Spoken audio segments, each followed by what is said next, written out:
Imagine a conscious contact with God so strong that no matter what you are doing or not doing, that no matter what your kids are up to or not up to, and that whether you've got the person of your dreams or they're just not cooperating, that you are happy, content, and at peace. A space where everyone else's thoughts, attitudes, and actions are beautiful and exactly as they are supposed to be. Well, this is the space where I like to play. My name is Misha Z, and this is today's Bitch Slap. Join me as I shed light on the thoughts, actions, and attitudes that are causing you pain, and we train our minds to go to the capital S inner self, the joy that is waiting for us, the God within. Bill Feeney, good to see you, man. Good to see you. Did you happen to listen to any episodes or anything? I did. I listened to all the ones that I could find. Number 2 didn't come up on the podcast list. Oh, interview number 2? Yeah. Yeah, that was I'd interviewed someone and they were a little vulnerable, and so they felt like they wanted to give it a little bit more space before they published that episode. So I'd had it up for just a short window, and then she'd asked me to, hey, let's take it down for a little bit. So yeah, it's all good. Yeah, but I listened to all of them. Cool, man. Well, good. Just, it was funny. I interviewed Craig, right? And it was like, did you listen to any? my neighbor and close friend. Yeah. Yeah. So anyway, you get the concept of we're going to be talking about some bitch slaps. Those moments of where the universe shakes us a little bit and is like, hey, man, you got to get closer to source or God, or call it what you will, or just reevaluate the way you're looking at things. And I can tell you that you are actually a source of one for me. And I say this in a beautiful way. And that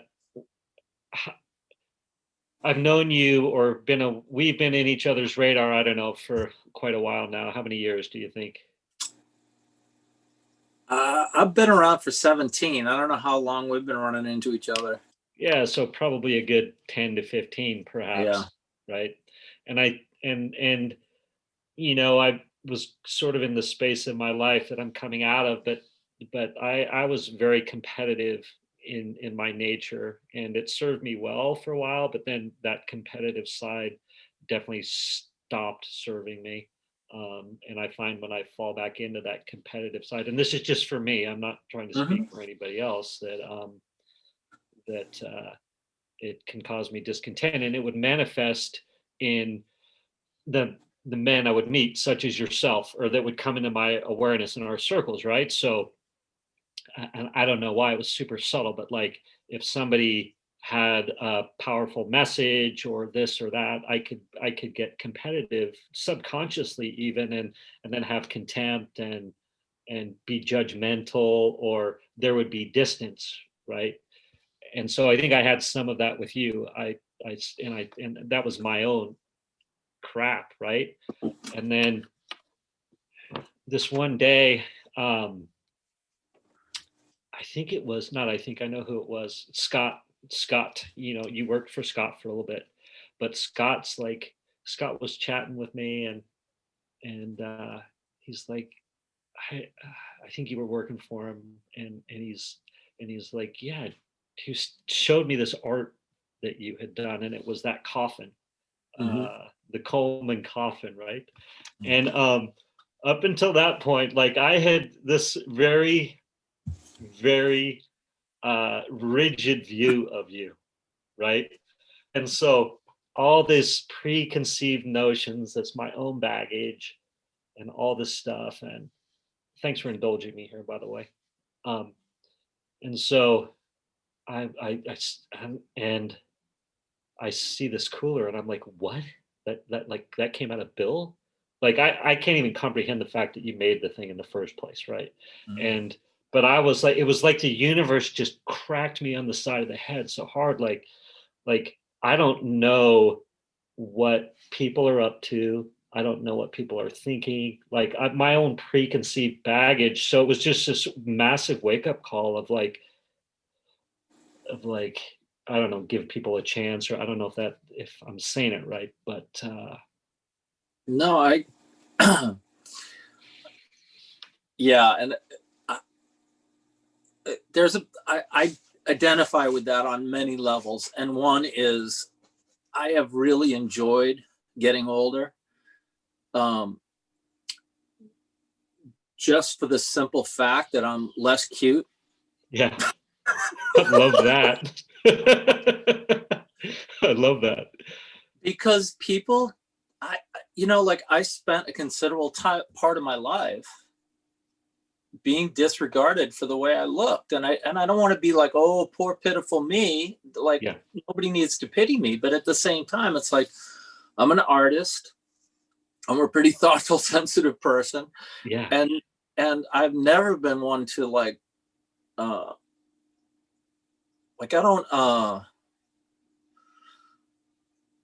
don't market in the way that I look. Do you know what I mean? I'm like, that's not what the way I communicate or coexist with the world. And but I have a very close friend of mine who said a couple of years back, said, well, what do you expect? You're like the poster boy for the patriarchy. I'm like, I didn't sign up for that. I didn't even ask for that. Yeah, tell me more. What did that mean to you when you heard that, or what does that mean to you? I'm just like the prototypical middle-aged white male who is representative of so many things that are wrong with this generation in this country right now, you know? And so you get the impression that people look at you and make that judgment without knowing you. Is that what I'm hearing you say to a certain extent? Yeah. Even when I was in college, like I always if anything, my artwork has gotten lighter in spirit and content, and humor and whatnot. And so, but I've always been a pretty serious person, and so when I was in college, I was making this really overly earnest, super serious artwork. And, this is I was in college when Reagan was president. Okay. I started college in 81, and I remember like somebody said, like, why are you making all this like work like this? Like basically the implication was like, what are you complaining about? Yeah. And I said, that's just the way the world is right now. Don't you listen to music or pay attention to what's going on out around you? And they looked at me and they're like, yeah, but why are you doing it? Like, you got nothing to complain about. Just basically like the way I looked exempt me from feeling or existing as a human being. And and I can see that now. I mean, I'm 57 now. I can look back at that and see that was really their hang up more than mine. Yeah. But at the time, I couldn't separate from that. Yeah. It just wounded me in a way, like I just didn't have an answer for it. And I had no comprehension of like, it just kind of convicted me in a way, like, is that it? Am I just really what I look like? Yeah. And I think that is a big part of human nature, but, and so be it. So be it. Right. But it's just like, it's just one of those millions of lessons that we learn growing up in public that, it's just so, I was thinking about that the other day, like, so much is going on with racial equality in this country. And I was having a conversation about it the other day, and it's one of those things that I had a lot of points of awareness this year. It's like, it's easy to think you're not racist when you never have to deal with it. Right. you know. Yes. And it's not like I never had to deal with it, but it's like I grew up in a white, basically middle class suburban community in Massachusetts. Yeah, it's like the implications of the racism against us or whatever it is are minor compared to what somebody else might get to go to. It's really funny you say that. I have a quick story for you. So I was just telling, it was, Christmas. My 19-year-old was over along with my 17-year-old and Dawn, the boy's mom. But Cooper, my 19-year-old, I was telling stories, and basically when I moved to San Francisco in 2000, when did I move to San Francisco? In 1995, and I was heading from Montana to San Francisco Bay Area, and I had this little white pick 'em up truck. I literally had a gun underneath my seat because that's just what you did in Wyoming, right? A little handgun.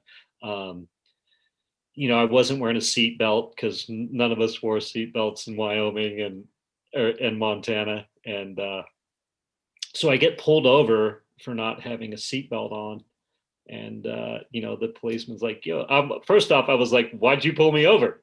And the guy's like, what do you mean, why'd I pull you over? I'm like, I honestly was oblivious. And he goes, well, you don't have your seatbelt on. And I said, well, gosh, I'm from Wyoming and we don't wear seatbelts there, or Montana, excuse me. I grew up in Wyoming, ended up in Montana. But, and he goes, he looks at me, he goes, you're in California now, boy, and we take those laws pretty seriously around here. Yes, sir. Right. You got it, sir. I put on my seatbelt, whatever. He drives away. I had my Carhartt coat on, everything. I mean, full country boy, But as the cop drove away, the policeman drove away, I realized, oh my gosh, I have a handgun under my seat. Like that's maybe normal back home, but not cool. We're in the new locale, right? Mm-hmm. And I tell this story to my son, and everyone's laughing. And then he looked at me and he goes, that's white privilege right there. And I was like, holy crap. He's like, they just, you put on your seatbelt, drive away, right? He's like, if you'd have been of color or whatever, like, damn, yeah, I'd be absolutely in jail. Yeah. And the reason I even brought it up was because the point that was being made to me was a little incredulous. Like, like if you were confronted with these issues when you were a teen or in 20s or whatever, why are you still dealing with them? Like why are these still these remnants of racism or any kind of, less than redeemable behavior still existing? And I paused and I was just like, my go-to mode of existence up until about 20 years ago was survival, not evolution. Yeah. Like I wasn't trying to get enlightened. I was just trying to and it was just like, yes. And that, but I say that in the realest sense of the word. Like I was so fear-based and so fear-driven that it was like I needed to get from point A to point B as quick as possible without revealing what an idiot I was, which is a combination of illiterate idiot, Yeah. Well, I think, unfortunately, the amount of progress that we have made as a country and a world is not brought to light these days. So it's like one of the side effects of social media is the algorithm will feed you what you want, right? And so if you're looking for the problem will definitely be amplified your direction. But literally in your and my lifetime, the amount of extreme poverty has gone from billions down to there's 400 million people left in the world in extreme poverty, right? And everybody's moved up the food chain, or women voting. Like now the amount of places where women can't vote anymore is minute to where it used to be in your and my lifetime, right? And it's the same point your son was making to you. yeah, and I heard this in a lot of the other podcasts, which is like, this concept of like what our parents provide us with in terms of coping mechanisms or coping skills, and it's just like, it goes back to my previous example where it's like, my parents gave me everything that I possibly could need to grow up in their lifetime. yes, But I didn't grow up in their lifetime. yes, I grew up in a whole different world that had moved beyond them and moved beyond what they were brought up in. And so that gap, it is ever present, like yeah. we're always catching up. We're always catching up. So that's a great way to look at it. Go on. Well, sorry. I mean, you could say like, yeah, well, look at all the progress, but progress for who? Progress. Yeah. I can see that. I can see it in my lifetime, but like, I think of all the people who are pushing, and they don't look like me. Yeah. You know what I mean? It's like they need it, and it's not happening fast enough. Yeah. I guess that is white privilege, just to even think about it in those terms. It's like, to even start thinking about, well, look at all the progress we've made. It's like, who's made it? And I don't know that listen, I hope we're moving to a better place with this. I really do. I'm not a cynic, but I think that part of the year, but probably the last 4 years of our existence here on planet Earth has been this retrograde movement in relationship to vulnerability. It's not cool to be vulnerable. And when that happens, you're arrogant. And so then the world becomes this like have and have nots between people who are willing to be vulnerable, and you can, for me, that's like being honest in the present moment, right here, right now. Yeah. And people who are not willing to do that. So then that lack of vulnerability, it's like, I'm not going to make myself vulnerable. I'm not going to do that for you. Why? I don't know that to you. And then suddenly it's like arrogant, just like all of this negativity just starts piling on, and you can't have a conversation in that space. And that might be an oversimplification of how to describe the divide in our culture and society right now. But it's like, there is a certain element of that. And I think that that's where I find spirituality. Like I find spirituality in issues like that. And maybe it's just the artist in me, but it's like, is spirituality the difference between vulnerability or the lack of vulnerability, or, I do these mind things, these games with myself all the time, like, and they're just kind of artist exercises for myself. It's like, the difference between can and should. I've been doing this for a few years now. It's like, if you can do things and you should do things. Now, so that like, this is again oversimplification, but like going with this example, if you're always doing only what you can do versus always doing only what you should do versus only doing what you can and should do, three separate things. And I think that so many of the people that I find unpalatable are living in that world of can. It's just like, I can do this, and it's like, no, to me, that's like a lack of spirituality. It's a lack of accountability and empathy, and so I hate to use the word morals, but it's like when does whether you should do it or not come into the equation? Yeah, I love that. I have a saying that it's like, just because I can doesn't mean I should. I think is a good one, you know? Yeah. And it's like, I've had entire employment histories with people where it's like, that's the dialogue I'm trying to have. It's like, yes, we can, but should we? Yeah. You know, or yes, you can do that, but should you do that? Yeah. And a lot of people do not have that boundary, especially when money's involved, you know? Right. And so, you know, that's just something that makes me who I am, you know, and I don't know that it makes me better or good. It makes me sensitive, and that's not always good.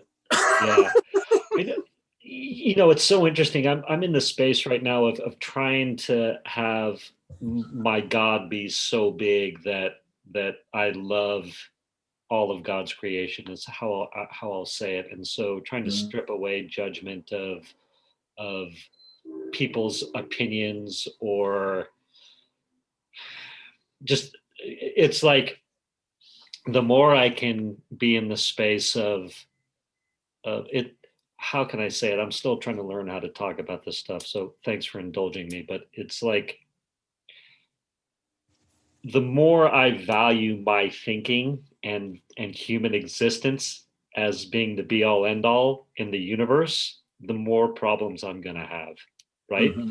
And not to say that we aren't gods, humans aren't gods, ever advancing creation or what have you.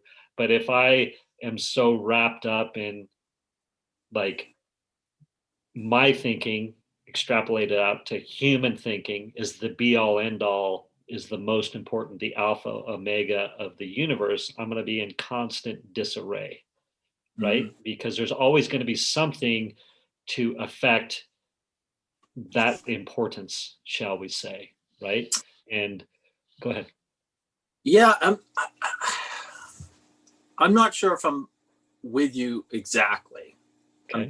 You know, but on this point, but the thing that you made me realize is what I've become aware of in the last decade of my life is the tribal nature of spirituality. Yeah. And is it possible to move beyond that? You know, because I was brought up Irish Catholic, like hardcore, and I was all in. I was like, you know, Kappa Kappa Gamma, all in. You know. Okay, you were feeling it. Oh my God, and then, you know, and then in the course of my life, it's like that fell away. How old did that? When did you have like a palatable shift in that? The first year of college. You know, I mean, I had like the kind of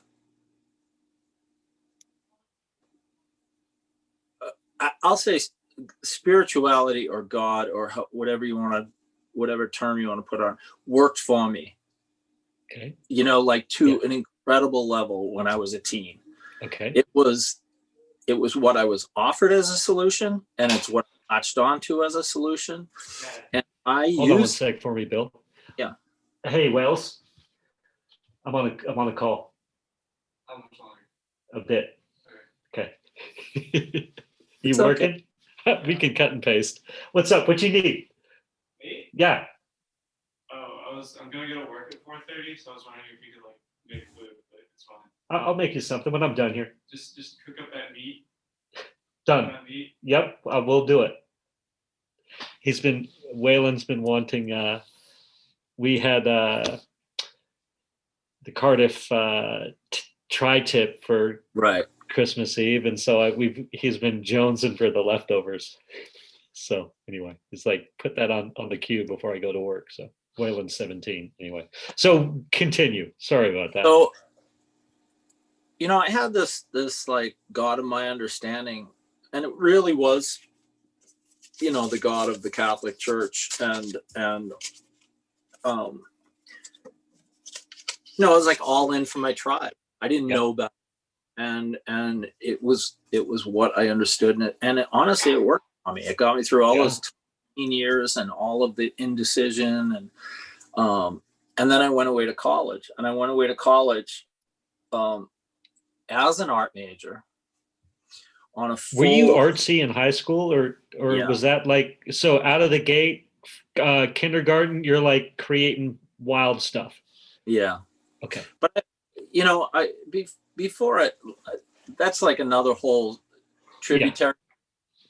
But I'll tell you that I had the great benefit of having an older sister who was artistic, who paved the way for me. And not only that, but I'm not sure what the course of my life would have been if she hadn't been there.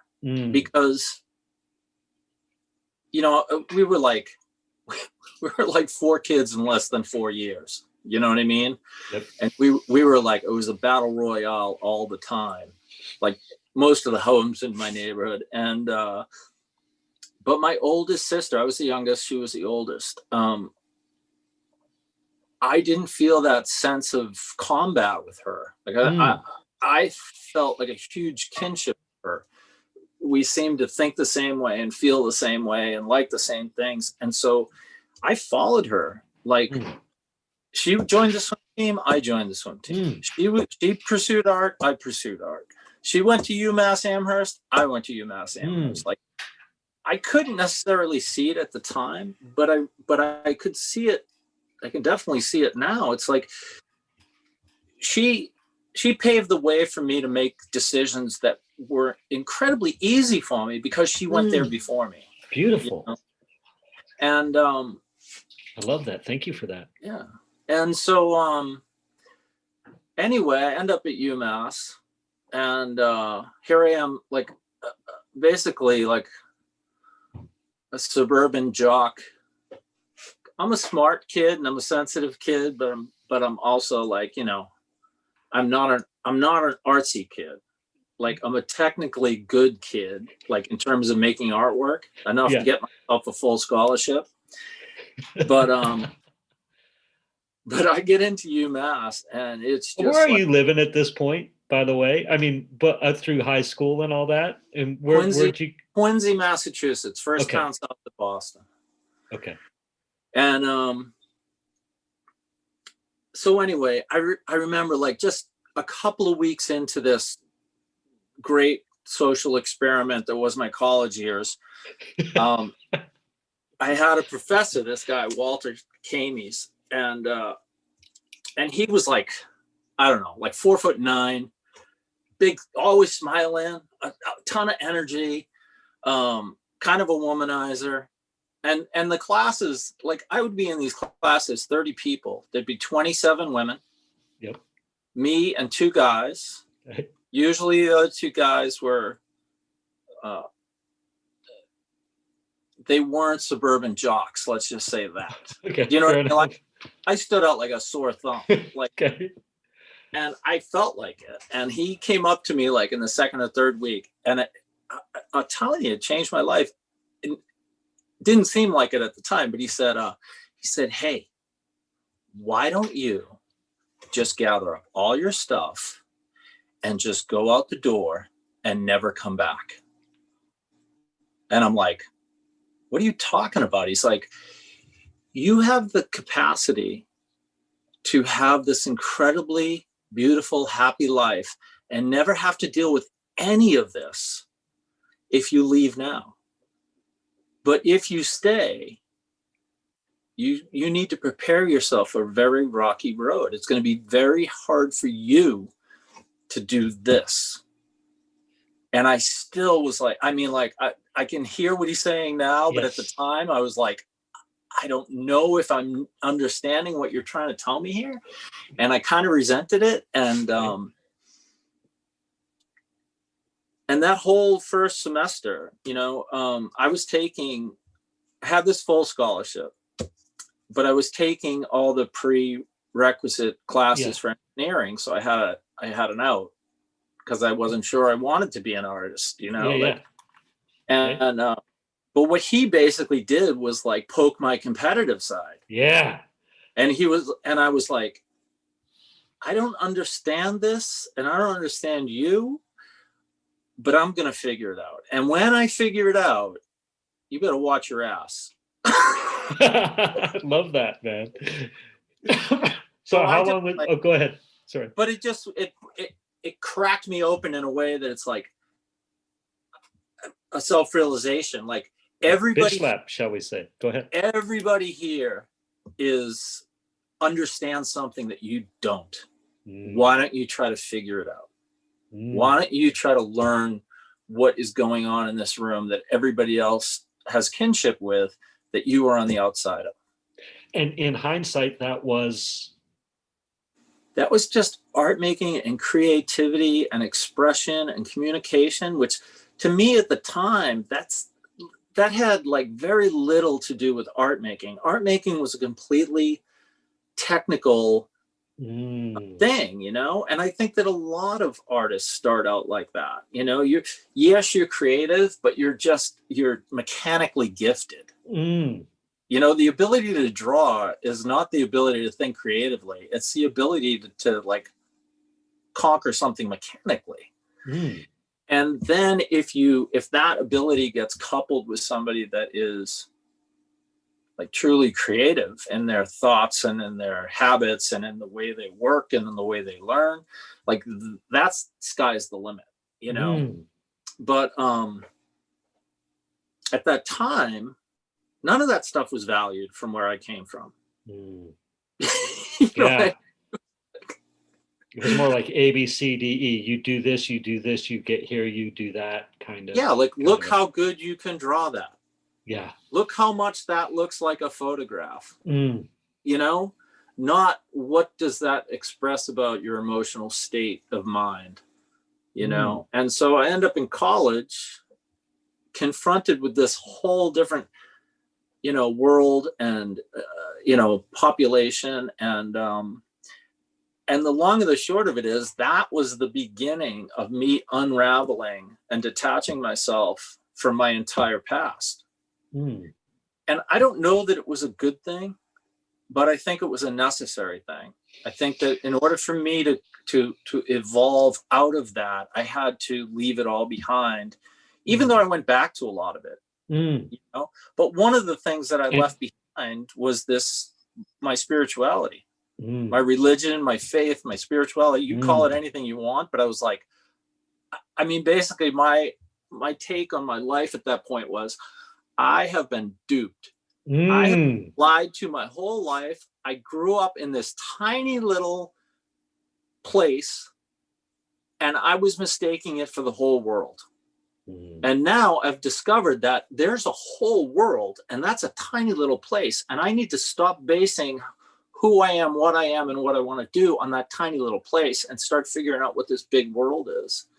And so much of that was just like, I just kind of wholesale chucked everything, you know, and that's probably an over exaggeration, but that's the way it felt to me at the time, you know, and spirituality was one of those things that probably had one of the most detrimental effects on me moving forward. Cause I spent the next 20 years of my life desperately needing some spiritual basis in my life. And feeling completely unworthy and completely incapable of accessing anything, even my past understanding of it, you know? And so I tried a lot of things and, you know, I went over here and checked out Buddhism and I went over here and checked out this and I tried going to church with this person or that friend or whatever. And nothing ever felt right, you know? And honestly, it took another complete like breakdown. Like, I don't know. It was the same kind of like, I had to like completely have, you call it a bitch slap, but it's just like, you know, that's what happened to me when I was 40. It, like suddenly it was like, I have developed such habits of behavior that I am eliminating options that in reality I need. Like I need to have a spiritual basis in my life. I need to have some understanding of the spiritual and the higher power in this universe. And I had completely taken that off the table. Like I just took it out of my toolbox and I, in a way, I just crippled myself, you know? And it was like, having that bitch slap, which was, you know, they all sound, and I listened to the other podcasts, with a little hindsight, they all sound a little sexy, but there's nothing sexy. There's nothing sexy about it, is there? There's No, nothing it's sexy about it, man. It's like, you know, the kind of crying when your nose is running uncontrollably. You're Oh my so God. bad, Yeah. you know, you just can't compose yourself. Like, that's what it's like. Yes. It's like the wheels have completely fallen off, and I am rudderless, and there's no roadmap, and I don't know what to do, and I don't know how to do it. And now I've got to completely somehow reinvent myself or reinvent my experience with this world. And I've had those times in my life where it's just like, grow or go. You know, it's like the lesson of the dinosaurs. You either evolve or you're going to cease to exist, you know? And so it's just like, it's a heavy place to be, man. oh, I know, but it's a good place to be. So good. I don't think in its real, like in the way that I'm describing it, where it's like suddenly you realize that you are lacking in a certain area, and it's a real lack. It's not like an artificial, like, I don't have as much money as Mr. Jones, you know. It's like, I don't understand this, or why don't I feel that way, or something where you grasp something that's lacking in yourself, and then you put yourself on a trajectory to try to get there, you know. Yeah. Which is always like, God help. I mean, like, I think you're incredibly lucky if you have somebody who walked it before you, who can guide you. So you know, it's a big gift, right? It is. It is. I think too, the willingness to be so beaten down, or call it what you will, to ask for that help and reluctantly take it. That was that's oftentimes my experience, where I'm usually pretty beaten down. I need help. The way I've tried to marshal my own resources is just, you know, either physically, literally, or spiritually or mentally blown me to bits. And it's like, all right, you know, I reluctantly help me.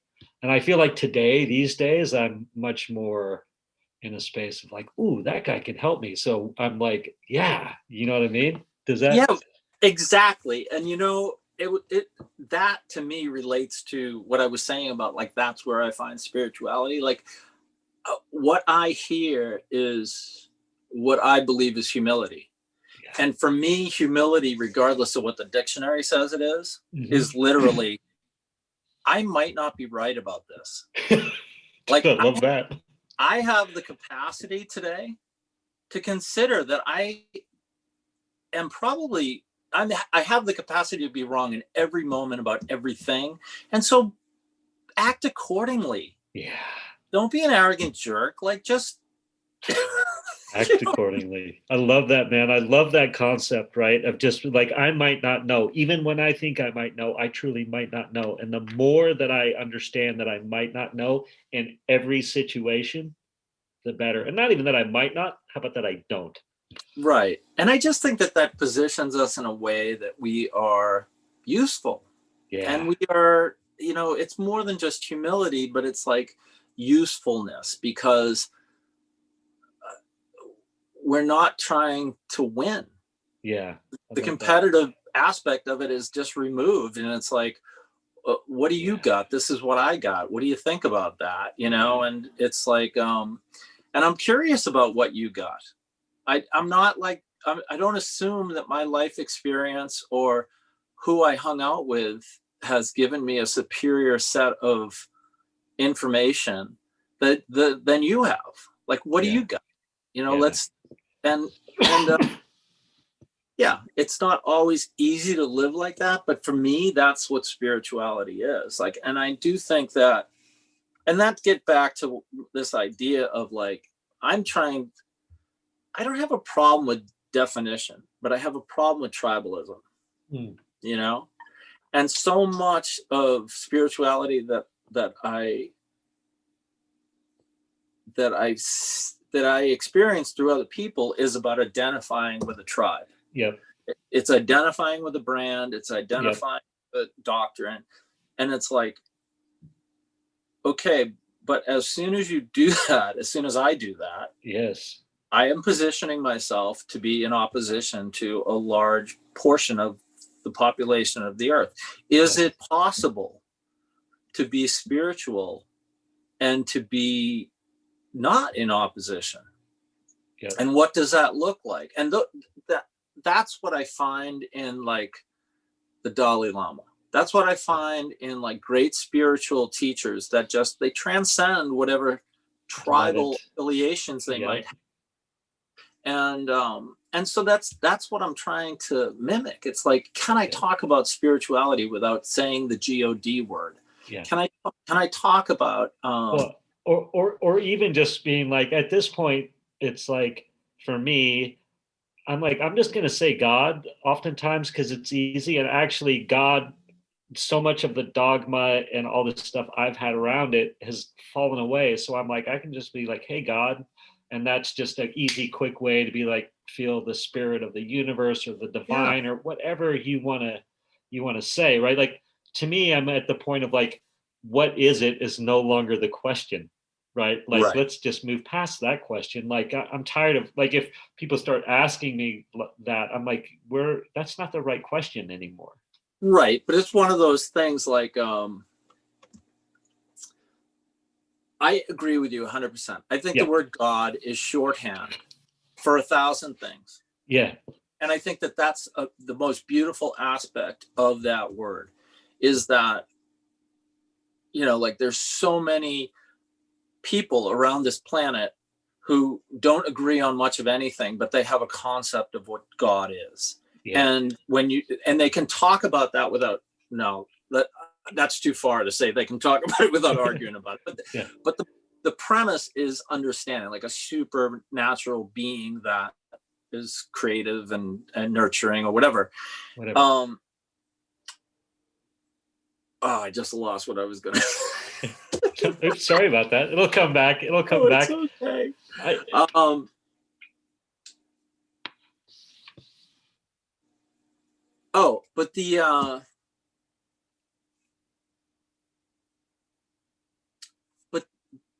But it's like, I seriously question in my use of God, like you just elaborated, like, well, for me, I just use the word like this. And I kind of elaborated, for me, I just use the word like this. But is this another instance where it's like, I'm perfectly comfortable with all the pronouns in the world being masculine, first person pronouns. Okay. He, him. I mean, that it doesn't trigger my radar at all. Right. There's a lot in the world that it triggers their radar. Absolutely. And rightly it should. So it's like, is this another circumstance where it's like the word God just doesn't trigger my radar? Yeah. And so I think it's a very neutral, open, engaging term. But for a lot of other people, it's an emotional booby trap. And do I need to consider that? And is there a better way? Is there a more inclusive way than to use that word? And I don't think there's anything wrong with the word, but God, what I do think, I just said it. Yeah. What I do think is I want to maximize my ability to communicate, to be empathetic, to be useful, to be of service, to comprehend, and I know that I'm human and I'm never going to be perfect and it's just going to be the best that I can be. But I still want to maximize my capability. And I can't do that if I'm start fixing things in place, Yeah. So, and sometimes it's just about like, it's not about what I believe. It's about what I say. Yeah. My beliefs are my beliefs and they're pretty solid. Yeah. And do involve things like God. Yeah. Yeah. But I also realized that I was not that person not too long ago. That would have been the end of my conversation with you. Yep. You use that word. We're done. Yeah, we're done. How long ago do you think that was? What do you think that was? 2 years ago, a year ago, 3 years ago? Oh, no, like 20 years ago. Okay. Yeah. I think, you know what? I think, like, you know, if we can strip out judgment, right? So it's like, oh, if people want to argue about the word God or the feminine, and maybe this is a white privilege standpoint, right? And I think, but it's like the conversations I like to have are where just like someone can say divine or the feminine or what have you, right? Right. And then we can move past the pigeonhole that each of our brains attaches to that word or the stories or whatever. Because the older I am and the more I experience other people, the more it is so clear to me that whatever I don't like about you, or I'm just projecting all my shit onto you constantly, or you, or I will just say other people, right? And so much of the stuff that I think people are thinking, saying, and doing is just my own baggage being thrown at them. And I think examples would be better, but what could I say? I know what you're saying, but I also think that it's a little more complex than that. Yeah. Of course we react more strongly when somebody else reflects part of us back to us. Yeah. But that's not all that's going on. And so it's like, and I think it is part of like fear and survival instinct where it's like, I want to make you as understandable and friendly to my brain and whatever as I possibly can, as quickly as I can, so I don't have to. I can relax and maybe get to know you. And so there's a lot of that going on where it's just like this constant compensating, and I'm reacting to this little bit of you, or the way you said that, or the way you reacted to this. So it's people are reflecting us back at ourselves, but there's more going on than that. Well, I absolutely there is, but I will go ahead and say this, right? It's the way I justify a lot of my beliefs, my judgments, my ideas is by the level that I perceive you do things. So and I think Trump's easy fodder for that, right? And I'm not going to say whether I believe in him or not or whatever, but the reality is, if I look at him and go, he's a misogynistic pig and I don't like him, and look at what he does, it's just a matter of scale, because you could peel back the onion on me and it's like, golly, man, Misha's got some misogynistic attitudes that he is completely unaware of, right? Or I am aware of them, and so it's easy for me to be like, he's worse than me. And I'm not saying he is or isn't, or I am or am not, but I think I like to go to the bigger examples to suss that out. Or I was thinking recently, for example, it's like why we put me first, then family, then community, then country, right? Like, do I have those ideals or don't I? If I do, if I have the ideal of family first, and then I look at Trump and I'm like, that son of a bitch was doing everything he can for his family. Well, that's the ideal that we have in this country, for example. So why is it he's not doing it right, or he's leveraging the resources that he has, or the power play? It's like, well, I don't know. It's an interesting concept. I was just thinking about the other day. So it's like, oh, huh. Yeah. Well, sorry. Go ahead. Go. Yeah, and again, it's like, well, like what you're talking about is something I feel like I'm still in the process of evolving around. It's like, in order to define myself, a lot of times I have to tear you down, which is very like juvenile behavior, but it's very much I think it's very human nature-ish, you know, but hopefully sure. you all grow it. But then, Yes. can I,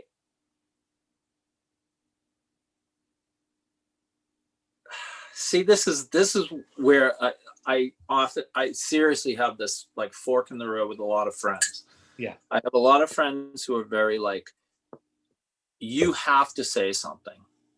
You cannot exist in a world of intolerance and not speak out against it, or you are condoning it.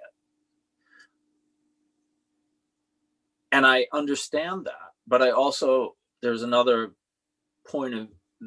perspective on it. It's like being intolerant of the intolerant. It's like, right. That's right. right. Let's be And real. I understand the necessity of standing up,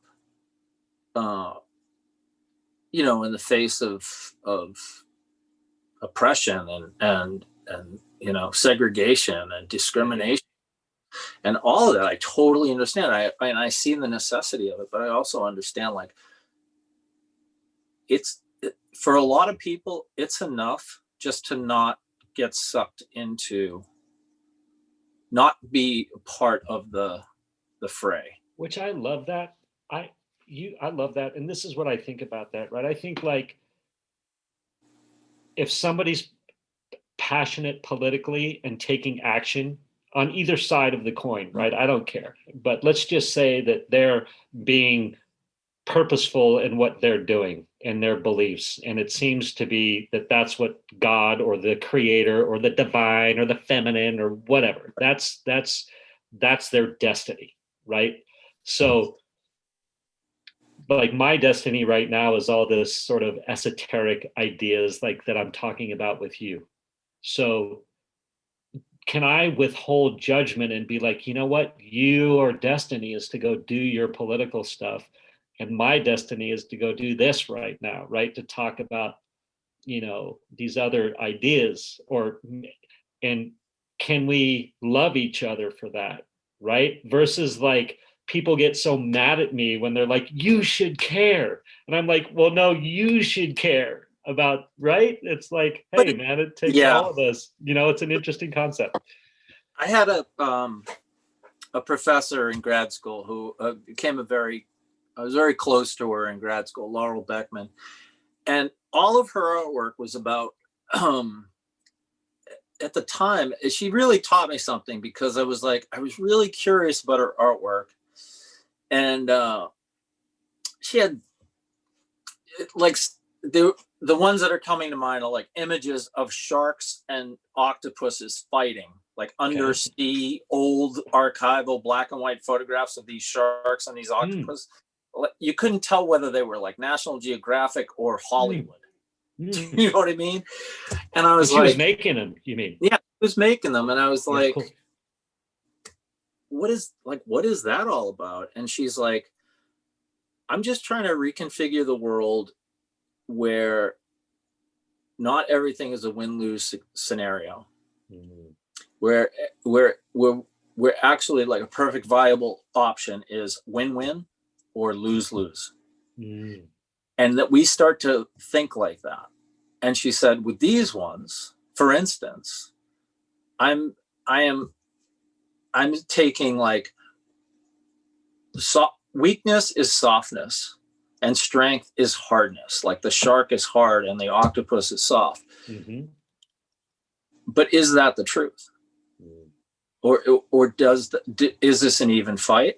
Is one superior to the other? Is it like, you know, and the way that we privilege things unconsciously, you know, into this win-lose, which is, forgive me, but that's what I heard when you were saying, was it's like, you know, well, you're doing your thing and I'm doing my thing, but it's like, can I exist in a place where it's like, I see what you're doing, I'm willing to entertain that and to see that in the vision of my life right now. Yeah. But I'm also going to have enough self-esteem and self-confidence that if I don't feel pulled to that, I'm okay. That's my point exactly. I think, right. But yeah, maybe there's a part of what you're doing that fits into my life or would expand my life. Sure. You know, and these are like I'm sure I'm not a philosopher, but I'm sure these are the kind of questions that keep people in cafes till late at night drinking espresso. You know what I mean? Yeah. It's just, Well, but how this stuff actually plays out in flesh and blood in our lives, like, matters. Yeah. It matters. It matters what kind of a artist I am. It matters what kind of a husband I am. It matters what kind of a father I am, and a son and a brother, and all of those things. Like, if I'm not evolving, if I'm not even understanding like what I need to do to evolve, I am not going to evolve. Yeah. And then become this fixed thing that actually, in my belief system, in my cosmology, if you're not expanding, you're contracting. So, which is, yeah, I love that. It's interesting too. I think being more,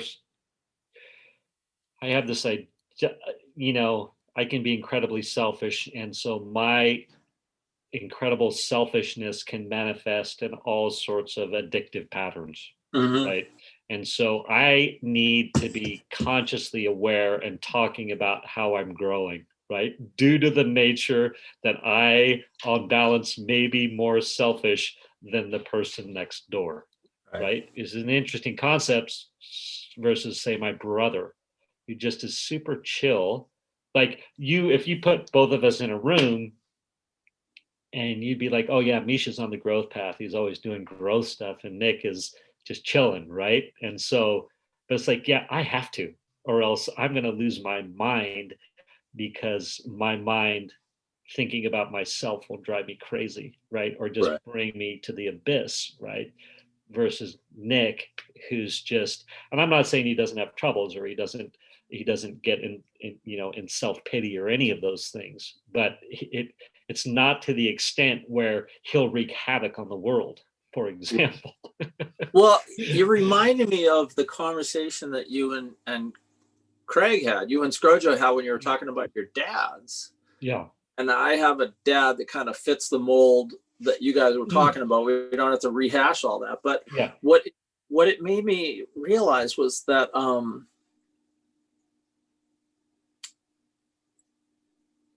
it comes down to, I guess it really comes down to what I need. And what I need is not what my dad needed. Yeah. But in my immaturity, I needed him to be the way I needed him to be. And that was impossible. Yeah. And it took such a huge amount of growth on my part to let all that stuff go. And I can't say that he didn't grow and change along the path of life. He's not with us anymore. But he didn't need, like, he didn't wake up at 3 a.m. thinking about the inconsequential things that I wake up thinking about, that are literally like existential crises in my life, where it's like, if I don't understand this, I'm going to die. And if I don't die, I'll die emotionally. Then I might as well be, you know what I mean? That's not my dad. You know what I mean? Like, yeah. So it's like, what I need, what he needs are two totally different things. I need to take that off the page. And it's like, when he died, and the story was that,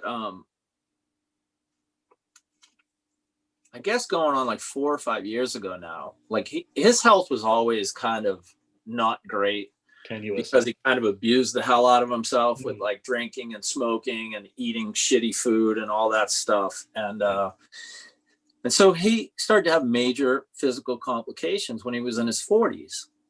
And, that when I was like 10 or 12, he started having heart attacks and started having like, major things happening where it was like, we're not sure you're going to survive this. And, triple bypasses and stuff like that. And as a result, his health was always kind of whatever, and an issue, let's say.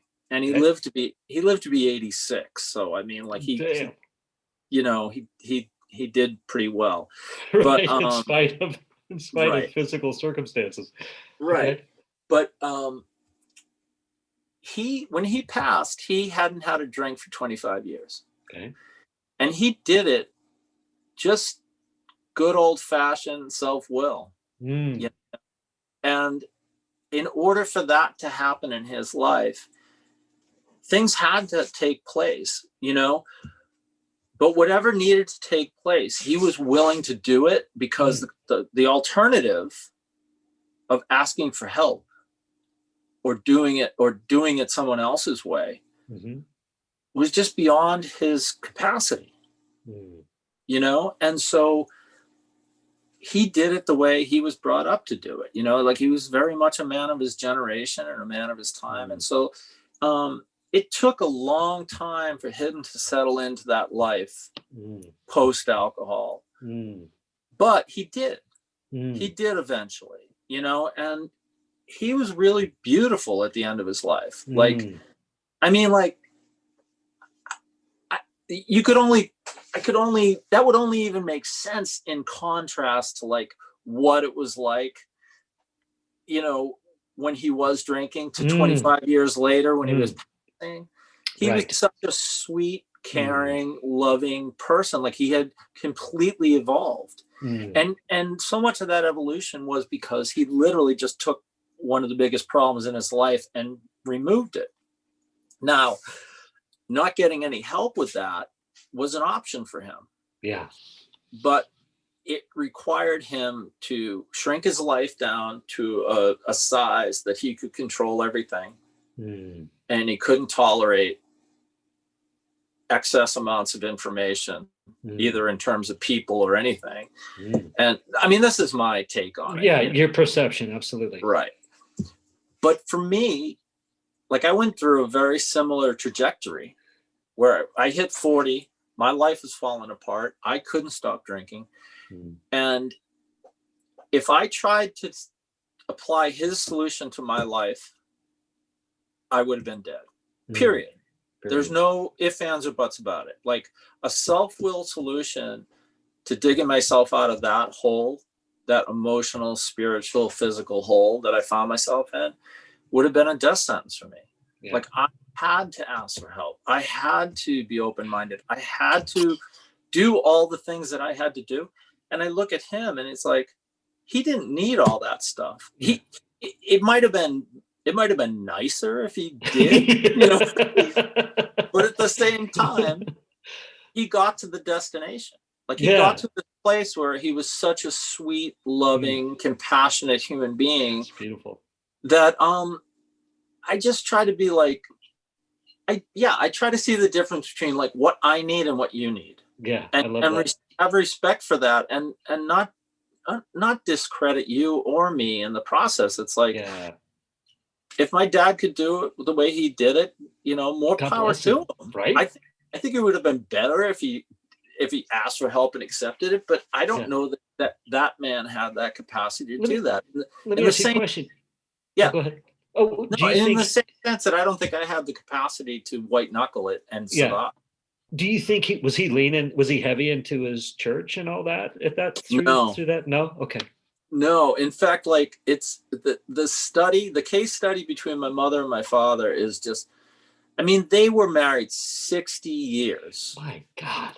When my dad passed, which was just about 18 months ago, not even. And, my dad was just kind of like,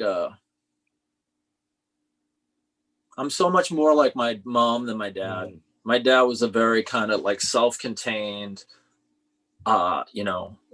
just not overly talkative, not overly expressive, not overly emotional person, Okay.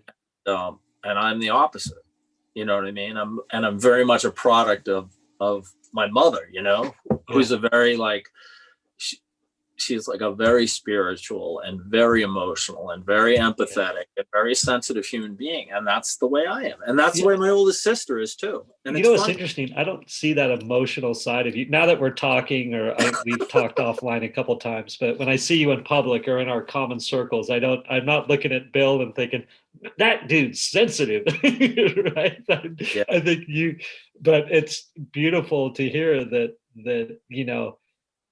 and maybe again, that's just me projecting onto you, like trying, I don't know. It's interesting Yeah. the way we see people, And and I don't know whether this is part of it or not, but there's part of it that it's like I hear feedback like that. I even hear it from my closest friends, like, and I'm like, it feels disingenuous to me. It's almost like I'm trying to sell you something to show you all the sides of me. Oh yeah. I'm just going to be me. Yeah. But I'm an incredibly sensitive person. Like, and to the point that it's like a lot of people see me as like tough and manly or asking, whatever. And, but it's like,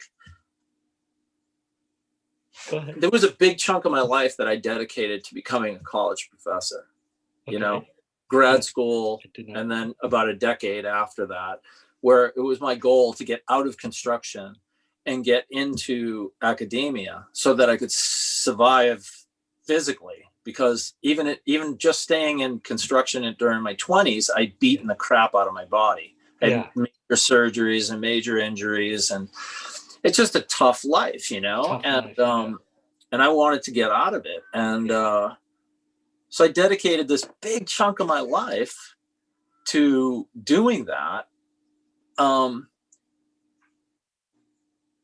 only to not have it happen. And realizing that I'm not going to get that. Yeah.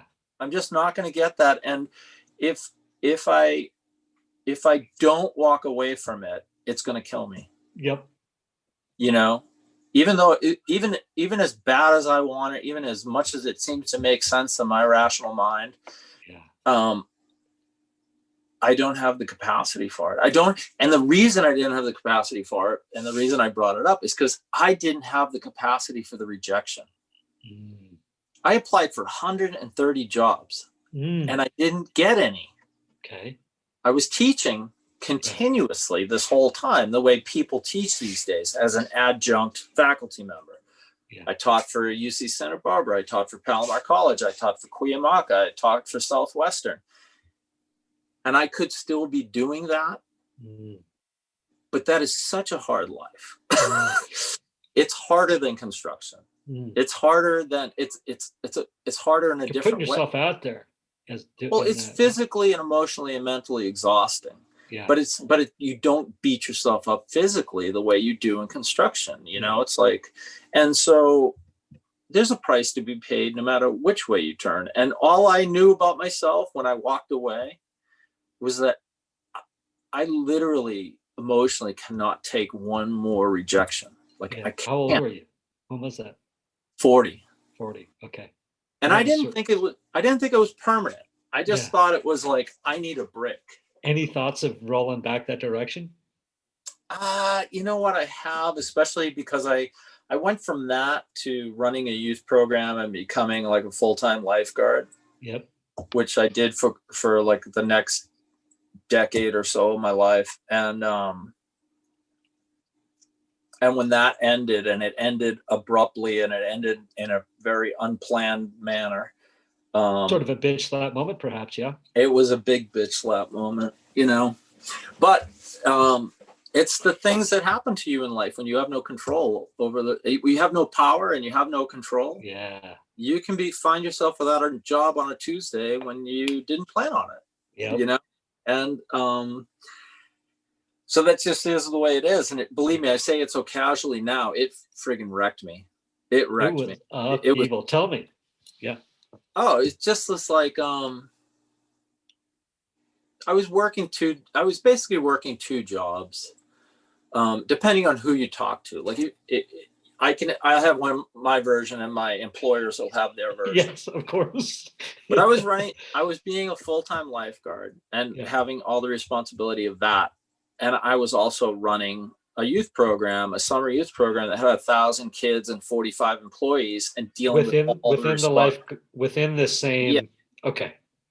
And so I had these two separate jobs that there was overlap, but they were very separate, and like the people in power wanted them to be separate. They didn't want bleed over, you know, they wanted everything nice and neat. You keep that in that pile and you keep this in this pile. But I was getting paid on 2 different payrolls, depending on what I was doing at the time. I was getting paid a different amount. Yeah. You know, if I was working as a lifeguard, I was getting one pay grade. And if I was working as the junior guard director, I was getting another. And no matter what I did, you know, like for 11 years, I met and exceeded every expectation and, you know. Yes. And I finally got to a point where I just thought, like, I can't survive this anymore. Like you can't survive it anymore, and then you get fired abruptly, or you go to make changes. This is what happened. That I spent like 2 months before this all came to a head, seriously asking myself whether can I stay sober and keep doing this. Okay. You know, and for me that's like a big encompassing question, because it's like it's been a long time since I've had a drink, but it's like to me it's like that's if that comes into question, my survival comes into question. Yeah. Yep. And so this is like, without trying to be overly dramatic, it's life or death. It's like, can I survive this decision? And it's really kind of just a different bitch slap than the one that hit me with teaching. You know, it's like, and so after a lot of conversation and a lot of meditation and a lot of processing of all of this, I came to the decision that I could handle the pay cut of not being the junior guard director anymore, and I could just be a lifeguard. And even if it meant that I had to supplement that job with some carpentry or something, that I could make that work, you know. And at that point I was 23 years into working for that entity, who will remain nameless. Sure. But so I asked to no longer be the junior guard director, that I just wanted to be a lifeguard. I wanted to step down from one position and just maintain my other position. And that precedent had been set in the past. Other people had taken that trajectory in the past. Yeah. And they terminated me on the spot. Bam. And I just rocks you to your foundation. I didn't think that was possible, but apparently it's very possible. Not only that, but I didn't see at the time why they would even want to do that. Yeah. But now I see why they wanted to do it, because I didn't step away from my pension just because I stepped away from doing all that work for them. So they were still going to be into me for my pension. Yes. And not getting all the work that they were getting out of me. So that was like, you know, it was what it was, but it was what it was. It just rocks you to your foundation. Just the lack of control, the upheaval, I've been doing all the right things. I'm trying to do the right thing. I don't mean to put words in your mouth. But. No. It was like, if I had like top 5, like bitch slaps in my life, it's the top 4. Yeah. Yeah. So what do you think as far as that, like coming out of that, how long ago was that now? 3 years. 3 years. So maybe just past 3 years. So maybe still a little bit of rawness there, just in like, you know what, 2020 kind of wrung the last little bit out of it. I can't say it's completely gone. Yeah. There's still like a little sensitivity there, and I still go there probably more than I should, but sure. In comparison, it's almost it's dramatic. Yeah. Right. So tell me, like, what do you think as far as what's your big takeaway lesson wise, spun positively, or top 2 or 3 or 1 from that experience? Like where you look at it and go, oh my gosh, I see this differently now and I'm free in this regard, or I don't know. Yeah. I mean, I think that part of it is that even though I always thought I was an incredibly practical person. Yes. I still have a lot of idealistic parts of me. Yeah. And one of the ones that I came face to face with that was that,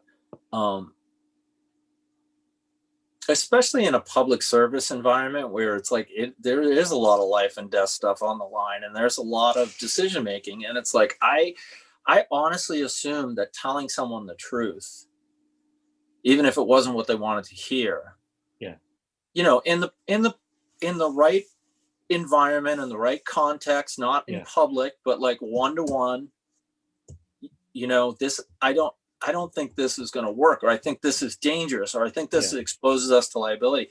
I assumed that people wanted to hear that because that was the greater good. Like, we are in this public safety environment where we are, there's a lot of liability, and there's a lot of. Let me ask you a question. So that to me sounds more like, more of like, I spoke my truth. I perhaps shouldn't have, or I'm thinking more of looking at it from like what, right? Like that's almost, huh? There are people that just can't handle that. Yeah. And that's like, it's like, there are people who need to be agreed with. Let me ask you a question. Do you feel more free in or out of that environment, before, after? I feel more free. Yeah, that's after. Good. Yeah, nice. It's painful though. I mean, listen, it's like, I'd be lying to you if I said I still didn't wish I was a lifeguard. I grew up on the ocean. I've spent my life in the ocean. I mean, like, and it's not just like, oh, I'm a surfer, dude. It's like, no, being in the ocean. Like, I swim in the ocean all the time. I'm looking at this picture of you actually on a lake. I think that's you, or is that a father? Yeah. Or that's you? No, that's me. It's great. You got a headband on, a fish in your hand, looks like some sort of trout right there. But that's my father-in-law. Okay. Oh, is that your father-in-law? Okay. Yeah. It's right below the boxing one where you got your boxing gloves on. Yeah. Your pink boxing gloves. Totally lost my train of thought. What were we talking about? We were just talking about, I think we were talking about, it sounds like you still have some regret or some questions. Or I just like some rawness. Or go ahead. Yeah, there's such a part of me that it's like, I fit there. Yeah. You know, I don't fit. It's not like I just fit in one place in the world. Yeah, but it's like I fit there. It's like home to you, almost. Right. I didn't have to adjust myself. I didn't have to, like, I just, that was a natural fit for me. Like teaching and making art. Like, these are all places where I just seem to fit with the world. You know what I mean? It's like, they're not a struggle for me. Yeah. And in terms of a money-making part of my life, it's like, teaching didn't pan out, you know, and then it was like, and then this lifeguarding thing didn't pan out. It was just like, you had a good run though. I had a good run, but it just was like, holy mackerel. Mackerel. I'm gonna change the subject. Yeah. I want to know, how long have you been married?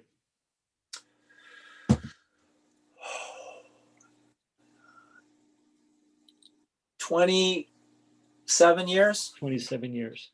We've been together for 34 years. Wow, that's amazing. God bless you, man.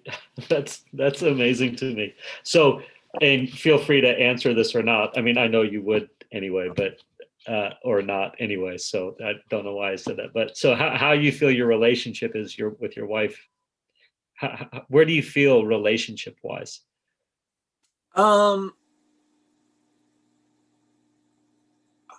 I mean, in so many ways, it's never been better. I feel like it's very hard for me to imagine life without Cindy, you know? Yeah. But it's like anything.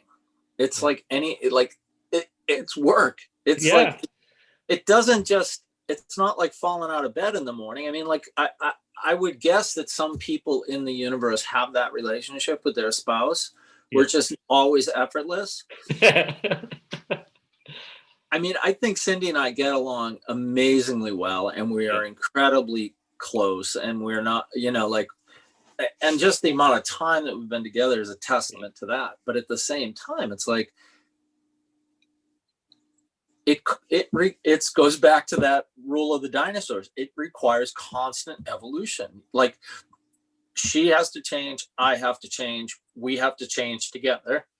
I mean, like, I want to tell you, I bumped into you one time. I don't know if you remember. I think it was at the noodle place, East Asia Cafe. Yeah. Yeah. And I was struck. I was struck by your guys in a positive way, by your family. I was like, again, it was another, you have been an interesting source for me. And I was like, oh my God, like it was, I saw the sweetness in you again, the sensitive side that you talk about. And I think just to close that loop, it's like, I think when someone says they're sensitive, they wear it on their sleeve, perhaps. So that, right. So no, but it's like, oh yeah, that. So yes, I'm sorry to do that to you, where it's like to doubt the fact. I loved how you said that. And it gives me another way to look at people and be like, oh, just because they're not wearing it on their sleeve, like I might, that does not mean that that person is not sensitive and doesn't take things to heart or whatever, you know? Right. So, but anyway, I'll get back to running into you just out and about. And I was like, it was a kind of a profound little moment for me. I was actually thinking about it before I called you, before we started this. I was like, yeah, but anyway, so I'm glad to hear that your relationship is good and you do the work. And I admire that about you. I was hoping that those were the answers. It was almost a leading question because I love and admire that about you.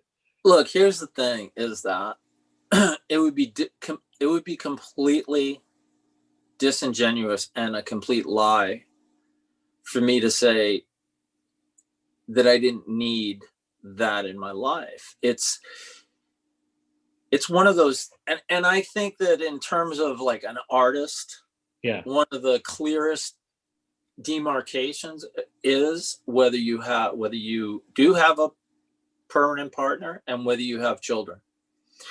Because a lot of artists, in all different media, like authors and actors and painters and sculptors and performers, whatever. It's like, what life are you choosing? And do you even have an option? Yeah. Because for me, not being married and having that connection to another human being and not having kids wasn't an option for me. Yeah. Like I could have, it would have been like wearing somebody else's clothes. I could have tried to live my life like that, but if I was going to be true to myself, I wanted and needed all those things. Yeah. And I was willing, like at the end of the day, I didn't even know when I started down that path that I was making a choice, But you mean like, the relationship wife-kid path? Yeah. Well, okay. It's like, it's very hard to have an art career or any career in the arts, yeah, without being completely 100% all in on that all the time. Yep. And so when you start dividing your energy and your time by relationships or jobs or kids or whatever, it's like you're decreasing your likelihood of supporting yourself in the arts, And I didn't know that I was even making that. And I guess you could argue that I wasn't making the choice, but to me, it's like, I didn't know that I was choosing between things when I went down that road. I just knew that that's what I wanted. And now I can see that's what I needed. And, and at this point I'm willing, like I'm perfectly, it's like, I've done really well. Not like, you talk to Craig, it's like that lucky mother. Yeah. Right. No, he deserves it, but he also, it's like, listen, if I was a musician and I was going to make a living, if I played, if I played music that sounded good in a coffee shop or a bar, or I wrote pop songs, or I did something that was very palatable, I'm much more likely to succeed than if I'm writing like avant-garde jazz. Yes. You know what I mean? Yeah. And it's like I'm narrowing down my possibilities, and I'm choosing a very small audience, and I'm making everything. And that's kind of the way Craig and I are as artists. It's like what he does, and I love what he does. Yes. But it's completely natural for him. It fits him perfectly. He's incredibly good at it. And it is one of those things that it's like there's a demand for it. Yeah. And he's been able to support himself, and that's beautiful. It's beautiful. That's not what. Tell me, you were just saying before we went on, Craig. You were just saying you had. I don't think you said success, but you have done well. Yeah. So tell me, like, what's done well for you in that regard, and what do you mean when you say that? Well, I mean, like in the San Diego contemporary art world, people know who I am. Yeah. You know, and not that even matters to me, but it does. It's a good source of self-esteem for me to be regarded highly among my peers. And I have work in permanent collections. I've had my work. I have my work in the permanent collection in the Museum of Contemporary Art, San Diego. I have 2 pieces. Is there financial gain when something like that happens, or no? Is that purely Of course, but it's like. Oh, that's cool. I didn't know, honestly. Right, but you know. Do they buy it from you, or do they rent it from you, or? They bought it for me, but cool. I'm not trying to poo-poo it at all. Okay. But it's like at the amount of work that I make and the infrequency of the amount of times that I sell it, it's not a part-time job.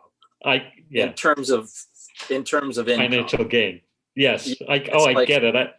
I would, anybody listening needs to, I'm going to go ahead and plug your website, williamfeeneyartist.com, because it's amazing. And I actually have questions about some of your art. So it's William Feeney is spelled Feeney artist.com, williamfeeneyartist.com. And then of course, it's a little archaic. It's a little clunky in terms of, you know, it's not the most up-to-date website technology, but it still works, and it works on a phone. And just one of those million things, like when you're an artist, you got to do everything, and you don't want to, and you're not really equipped for it, but you don't have a choice, you know. So like websites are one of those things. Like, sure, you gotta bow to the man. So tell me your books. Go ahead. Sorry. Go. All I was gonna say is like, not to just throw that out there with Craig and then just leave it. Oh, sure. Is like, what is most important to me,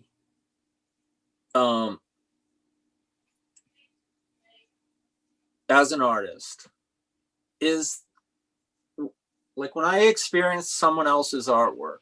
Yeah. And it's a simple, there's a certain simplicity to it. Like it's not, you're not overwhelmed with information. It's very economical. And I'm usually drawn to objects more than images, but you know, it's not exclusively objects, but there's this economy of means involved, you know, and but it's like this simple visual poem that is so profound when you interact with it that you can't shake it off, or at least I can't shake it off. Mm-hmm. You know, like that's what's changed my life, is my interactions with these different artworks along the path of my life, to the point where it's like, I know that is, it's not unique to me, but it's something special about me. Like that, this is something like I am willing to dedicate my life to doing the thing that has touched my heart so much, you know, even though it's not a source of income, you know, and it requires an incredible amount of like work and balance in my life, you know, but that's, I mean, I think to describe my art practice, it's like, it is visual poetry in the sense that there's no one answer. There's no one solution. that the reader will construct the meaning based on the different clues, and that my job is really to, like I like to say, like I present a constellation of questions all around this subject that I'm trying to deal with. And if I do my job well, like 10 people could totally connect with it and totally love it and totally think 10 different things from it. Mm-hmm. Even though it's within, like, you know, like it's not just so, you know, it's not abstract art. It's about stuff. It's about the stuff of life. But like, I think that the more specific artwork is, the more it's about advertising for me. Mm. And that never moves me.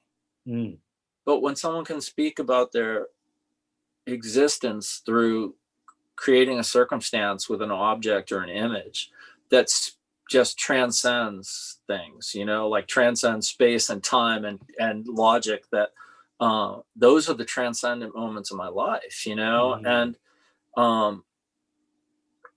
you know, like one of my favorite stories to talk about somebody else's artwork, but it's true, and this also fits with like what I'm striving for in my own artwork, is I went to, and I've had this happen many times, but this is a good example of it. As I went to a show at the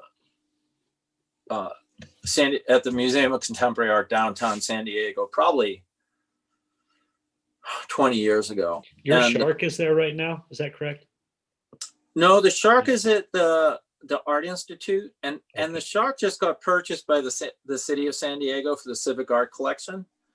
And I don't know where it's going to be on permanent display, but I'm very stoked about that. That another piece of mine becomes part of San Diego cultural history. You know, like I don't care where it goes. And so the cooler being the first one, or what's the other? When you say the cooler was the first one, and then they bought. Where's the cooler now? The Museum of Contemporary Art, but it's in storage. It's not on permanent display, but that may change because they're quadrupling their space. So who knows what I don't know what that's going to look like in the future. So I want to ask. Go ahead. It's been on display before. Yeah. And so the shark has just been purchased and is going to end up somewhere. Yeah, it could be in the main library in downtown San Diego. It could be in one of the county buildings. It could be wherever. I don't know where its destination is, but I'm just honored to have it purchased, and I'm particularly thrilled not to have to store it.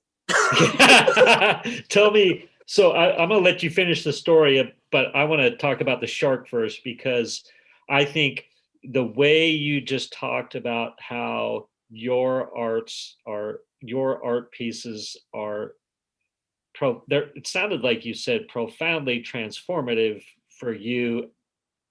I don't know, the making of it or the getting done with it or whatever it is, but it's almost like survival for you in a beautiful way. I don't know if that's the way that I would classify it, but I understand what you're saying. But it's like when I engage in somebody else's artwork, and it touches me on like 20 different levels and it stretches me, you know, and it's just like, oh my God, that is so profound. Like that is just so mind blowing. So that's what I'm trying to create.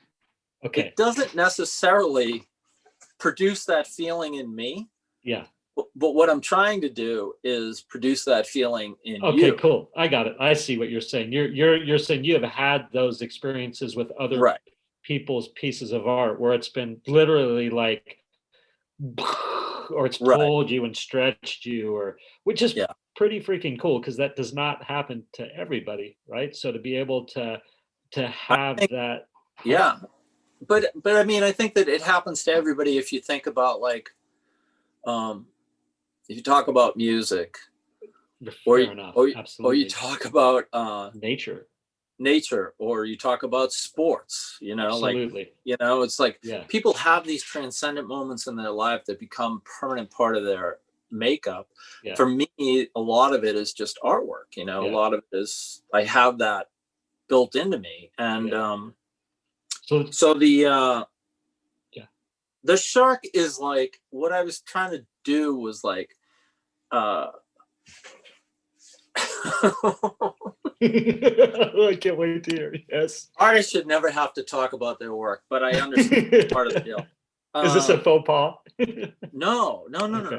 I think it's a necessary evil. I do think that I limit the work by talking about it because people are much more likely to agree with what you say than to figure out what it is on their own. Absolutely. They prejudge it or what have you. Or Right. And that's limiting. It's like, oh, he says it's about this. Tell me, I was checking it out. Now I can't even remember how I found it, but I just, if somebody wanted to see pictures of it, I was looking at extensive pictures of it. Now I can't find it to save my life. The San Diego Art Institute, if you search SDAI, San Diego Art Institute, or Illumination is the name of the show that it's in. Oh, okay. It will come up. And so basically what this piece is, and this is a piece that, and this is not unusual for me either, is like, I will sit with a piece sometimes for like a half a dozen or a dozen years before I make it. So I've been Meaning thinking, you'll have a vision of it, or you'll. Oh, I have multiple sketches in my sketchbooks going back at least 12 years about this inside out shark. Oh. And Inside Out Shark, everybody. I think I just want everyone listening to understand that Bill made an Inside Out Shark to scale, perhaps. I mean, that thing is big. It's as accurate to scale as I could possibly make it. So what I did was, and this is all conjecture, but if a 14-foot female great white shark, that if you could turn it inside out, and obviously that's impossible, but like say like you had the power of Harry Potter, yes, and you just could will it or wish it into existence. It's like, what would that look like? Yeah. And so there's so many layers of this that I am drawn to, not just in terms of curiosity, but also in terms of like morphology and emotionally. Like the thing that I got stuck on early in the process was like, how do I render myself safe to other people?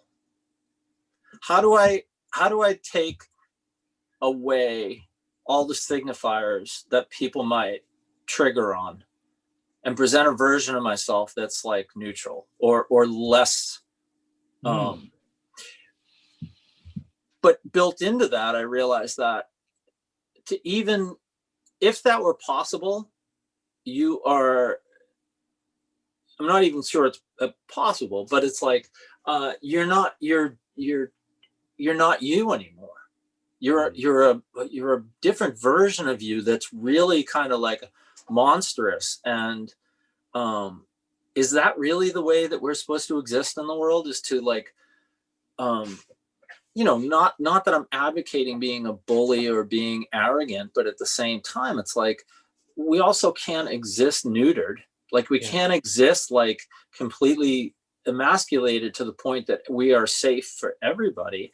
And then go, yes. Well, then to take that and take something like a great white shark, which is a big part of my life and consciousness, being an ocean person. Yes. It's like this apex predator that has all of this and popular culture with Jaws, everything. It's like, can you separate the true from the false? Can you separate the reality from the myth? Can you actually deal with taking away all the signifiers of fear, or as many as you possibly can? Like everything that you would associate, that you recognize a shark by, the shape, the color, the everything, the fins, all of it. If you just put everything that's visible, would normally be visible on the outside, and put it on the inside, and then take everything that would be invisible because it's on the inside and put it on the outside, turn it inside out. And what do you end up with?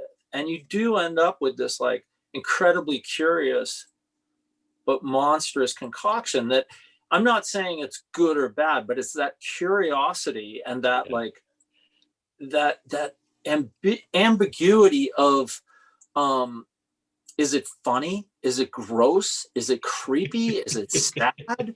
Like, I love that. I love to exist between those things. But I do think that there's a very, like, it's applicable to the shark itself, because it's like, if you look at the reality of what a great white shark is, this apex predator, absolutely necessary, almost non-existent in terms of it being a threat to us. Yes. People don't think that. They think like, oh my God, we got to kill all the sharks because the sharks are going to kill it. It's like, no, you have a better chance of getting hit by lightning. Yeah. You have a better chance of getting hit by lightning in the same spot a year apart than you do of getting, do you know what I mean? It's so astronomical. Yeah. It's not even worth considering. People, but they're so programmed to be afraid of this thing. You know what's interesting? I'm going to tell you right now. The way you're talking about this, I'm thinking about your sensitivity on the inside of you, and like the it's anyway. I just this parallel that I see. So it's just like we've got this thing that honestly, it's like to put it in really real terms, but extreme terms, our survival is tied up with its survival. Yeah. If we wipe out all the sharks, we're not going to have a healthy ecosystem that we can survive off of. Yeah. And anybody that doesn't understand that just doesn't understand like you can't take insects out of the equation of farming. Do you know what I mean? I do. Like, oh, insects are so annoying. Let's just pesticide them all out of existence. It's like, no, they're a critical part of the ecosystem. Right. You can't take them out of the equation and still have food. Like, it's like you can't take the shark out of the equation.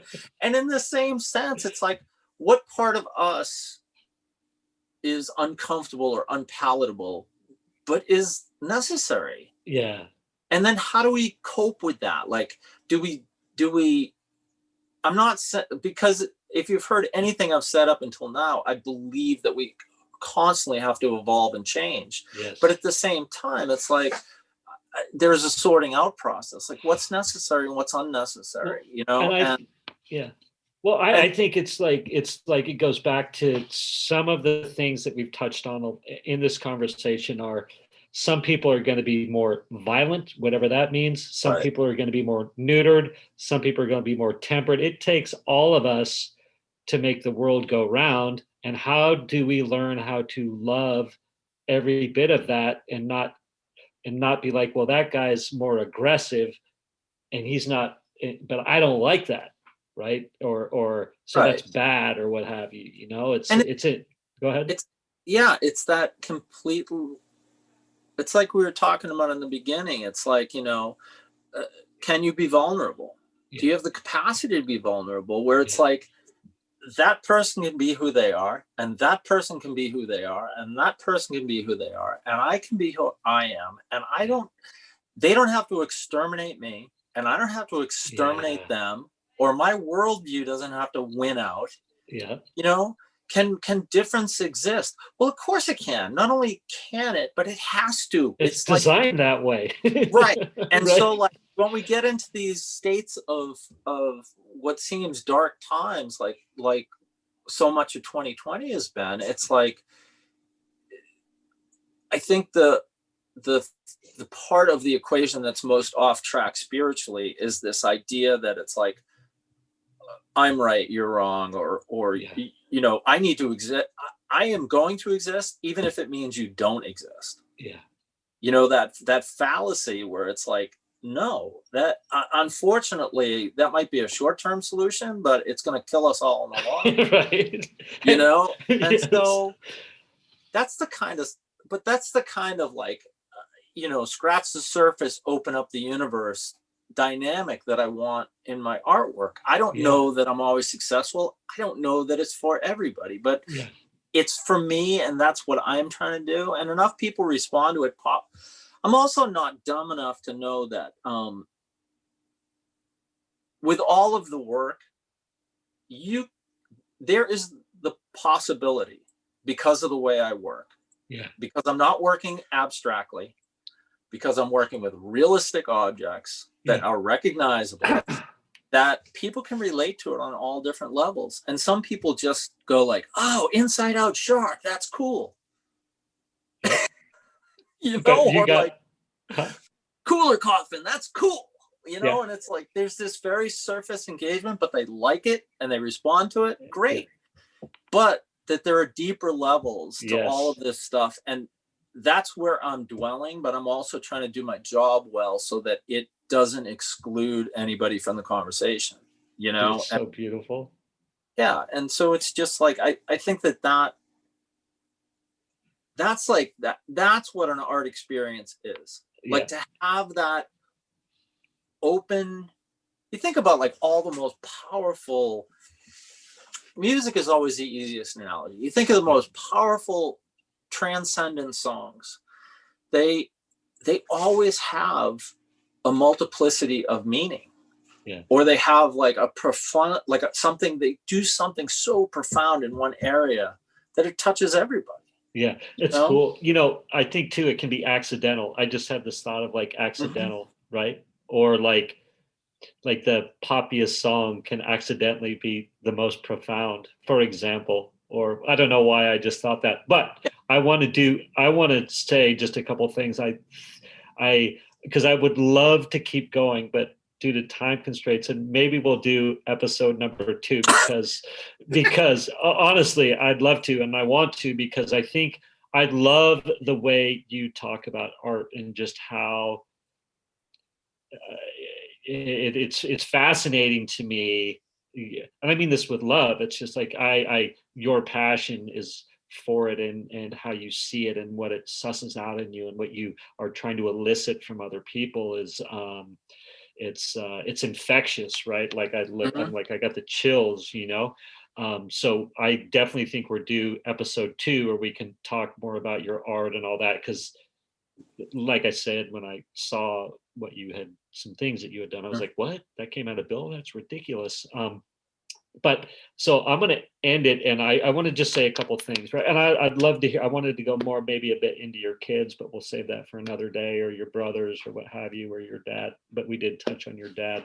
But so I just love some of the concept we talked about, and thank you for like being willing to dive deep with me. But also, I'm looking over your shoulder, and I see like a giraffe on one of those little toy giraffes. I see a superhero of some sort, and I see an elephant. Yeah, what do we got going on there? What's up? What's your favorite one, and what's happening there? Honestly, in this house, between kids and pets, like if I care about something and I want it to survive past tomorrow, I got to put it in a safe place, and this is a safe place. I love it. So these are some of the things that the kids have made for me, or whatever, or things that just little knickknacks that I like, and that's where they hide out. That's where they're safe.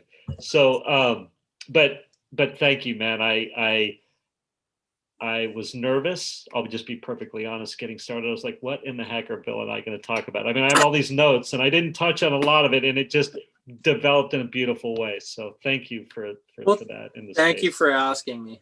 Yeah, and honestly, we will follow up with episode 2 one day. So, all right. Okay, love you, Bill. Love you too. Take care. Okay, peace. Yep.